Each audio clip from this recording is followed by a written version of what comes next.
নবম হিজরিতে আল্লাহর হাবিব সাল্লাল্লাহু আলাইহি ওয়াসাল্লাম তাবুক যুদ্ধে অংশগ্রহণ করেছিলেন। আপনারা তাবুক যুদ্ধের নাম শুনেছেন? হ্যাঁ, নিশ্চয়ই শুনেছেন। যারা ইসলামের ইতিহাস, রাসূল সাল্লাল্লাহু আলাইহি ওয়াসাল্লামের বায়োগ্রাফি নিয়ে পড়াশোনা করেছেন।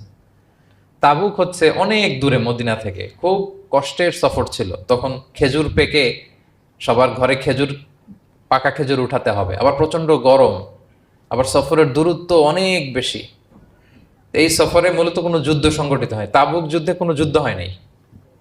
কয়েক সপ্তাহ লাগছে যেতে, কয়েক সপ্তাহ ফিরতে, এতটুকুই। জাস্ট কে পাক্কা ইমানদার আর কারা মুনাফেক, হিপোক্রিট, এটাকে ক্লিয়ার করার জন্য আল্লাহ তাআলা এই যুদ্ধের আহ্বান জানিয়েছেন যে যাও, অ্যাটাক করো, তাবুকে যাও। বিশাল বাহিনী, প্রায় বিশাল একটা বাহিনী যে তাবুকে চলে গেল। রাসূল সাল্লাল্লাহু আলাইহি ওয়াসাল্লাম যখন তাবুক যুদ্ধে ছিলেন, এই অভিযানে ছিলেন, তখন মদিনায় এক সাহাবী ইন্তেকাল করেন। নাম হচ্ছে মুআবিয়া ইবনে মুআবিয়া আল মুজহানি। তো উনি ইন্তেকাল যখন করলেন, রাসূল সাল্লাল্লাহু আলাইহি ওয়াসাল্লাম তো আর এত দূর থেকে এটা জানতেন না। জিবরাইল আলাইহিস সালাম এসে বললেন, ইয়া